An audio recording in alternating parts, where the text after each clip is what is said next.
Okey, saya nak buat announcement pada hari ini.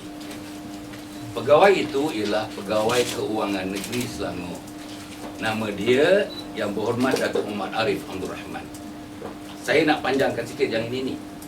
Pertama ya, sejak tahun 2008 sehingga sekarang ini, dia pergi ke luar negara kerana dia menjadi ahli lembaga pengarah kepada beberapa anak syarikat.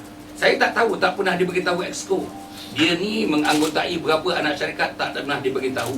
Berapa dia dapat allowance sebulan, tak pernah diberitahu. Tiap-tiap syarikat yang menyumbang kepada dia tak pernah diberitahu. Pasal apa dia keluar negara tak pernah diberitahu. Jumlah pendapatan termasuk gaji dia tak pernah diberitahu. Walaupun ada desas-desus di sana sini mempersoalkan kredibiliti beliau.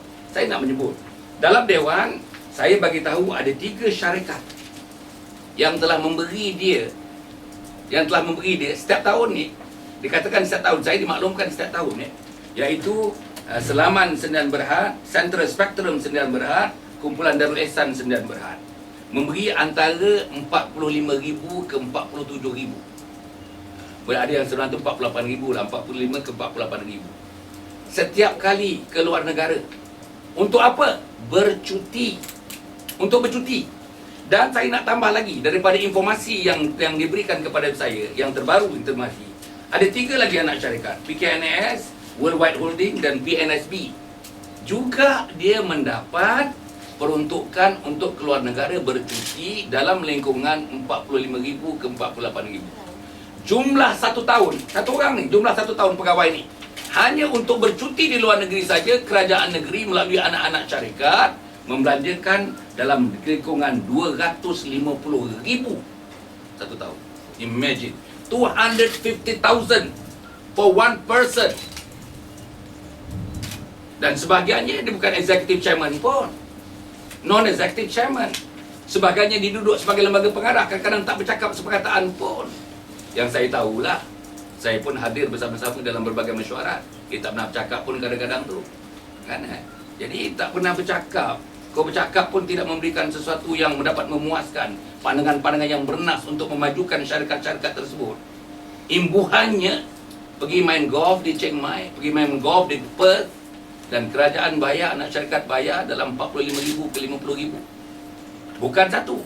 Kalau kita tengok dia pergi keluar negara 6 kali dalam 1 tahun, average every other month. Setiap 2 bulan sekali keluar negara, 2 bulan sekali keluar negara. Tak termasuk sebagai exco, sebagai ex-officio exco, dia ada lagi peruntukan keluar negara. Bawa isteri, bawa keluarga dan sebagainya. Selain daripada itu, ada lawatan-lawatan yang lain. Lawatan untuk sampah, lawatan untuk pelancongan, lawatan untuk ke Jerman, lawatan yang saya tahulah, lawatan ke Australia, lawatan ke Eropah, lawatan.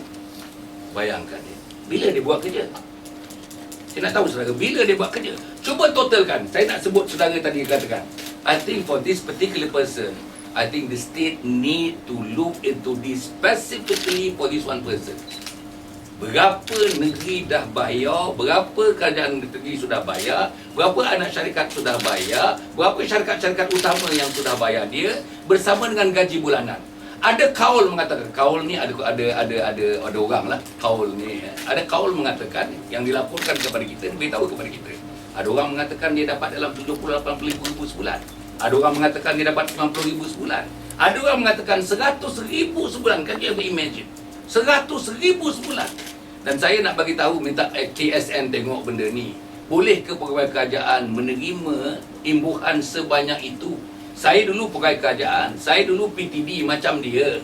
Tetapi saya tidak pernah menerima lah. Walaupun saya berada di mana pun tak pernah menerima imbuhan sebesar itu. Takut nak menerima imbuhan sebesar itu. Dan yang kedua yang saya nak sebut, dalam dia pergi-pergi ni, biasanya saya pergi, masa saya jadi exco dulu, semuanya menggunakan Selangor Tourism, anak syarikat yang menulakan perjalanan penerbangan kita ke luar negara.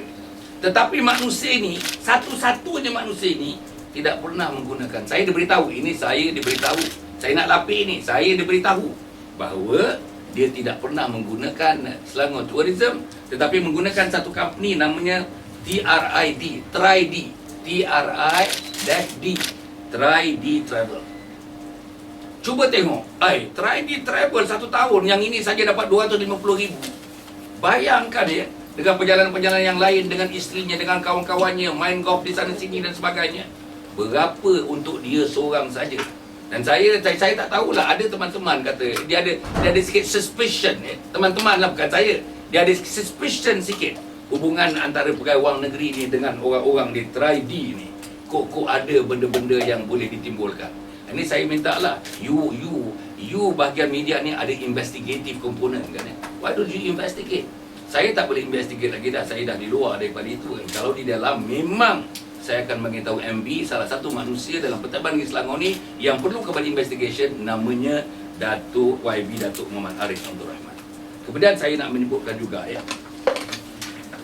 isu yang dibangkitkan ini, saudara, ada satu blog namanya skandalselangor.blogspot.com. skandalselangor.blogspot.com ada kereta rasmi. Ini cerita kereta rasmi. Ini poin yang ketiga yang besar ni. Kereta rasmi ini diberi oleh Worldwide Holdings. Dia sepatutnya tak boleh dapat kereta sebab dia non-executive chairman. In Worldwide, he is holding a position as the non-executive chairman, which does not entitle him to get a car. But he asked for a car.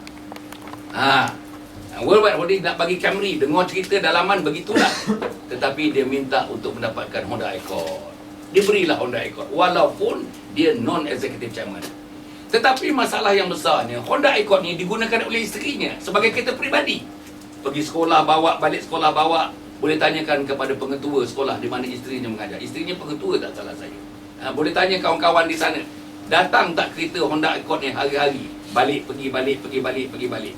Siapa bayar minyaknya? Siapa bayar road taxnya? Siapa bayar perjalanan-perjalanan maintenance kereta itu? Jadi kalau misalnya ini dapat dilakukan, saya rasa this is really grossly an abuse of power. Grossly an abuse of authority. Dan saya harap saudara siapa-siapa di sini boleh memberitahu SPRM untuk menyiasat kalau terdapat ruang-ruang di mana sudah berlaku satu kesalahan yang boleh disabitkan melalui akta SPRM. Kemudian saya juga nak menyebutkan soal peruntukan ya. Saya beritahu tentang yang KPS SCM ni misalnya, yang kononnya saya approvekan begitu, tapi saya bukan the final approval. Final approvalnya given by PWN Datuk Arif ni ya. Tapi saya nak bagi tahu pada 2010 dia sendiri tulis nama dia, tulisan dia, tanda tangan dia dalam every sheet untuk merekomenkan sendiri 27 kontraktor-kontraktor kepada yang dipertua MPSJ, YDP MPSJ. Kamu ambil ini, kamu ambil ini. Ni senarainya ni ditandatangan. Surat ditandatangan, senarai pun ditandatangan. Tapi bila saya mengadu dan teman-teman yang lain pun mengadu, bukan saya saja, teman-teman yang lain mengadu, perkara ini tak dapat diteruskan.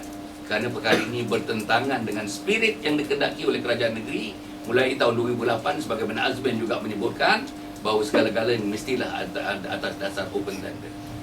Jadi kalau misalnya menepuk dulang, mercik pada muka sendiri, peribahasa ini saya rasa terkena kepada Azmin, dan peribahasa ini memang terkena terus. Hampir basah semuanya daripada kepalanya sampailah dagunya.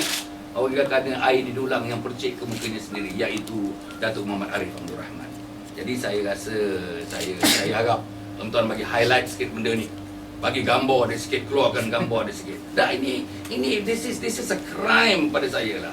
Saya selama-lamanya, berapa tahun saya dalam perkhidmatan? 40 tahun dah. Tak ada laporan SPRM untuk saya. Saya jaga projek, saya jaga pemangku DO dan sebagainya. Saya duduk di Jabatan Perdana Menteri, saya bahagian Kabinet Jabatan Perdana Menteri. Tapi saya ingat saya belum ada lagi laporan-laporan yang sebagaimana yang disebutkan ini yang berlaku terhadap diri saya. Jadi apa pun, saya harap Pentadbiran Negeri Selangor di Pakatan Rakyat dengan Menteri Besarnya yang selalu sebut ketelusan, orang yang pertama yang mesti diteluskan ialah namanya Datuk Muhammad Arif Abdul Rahman, yang saya rasa di antara orang kanan yang paling kanan kepada Yang Amat Berhormat Menteri Besar Selangor.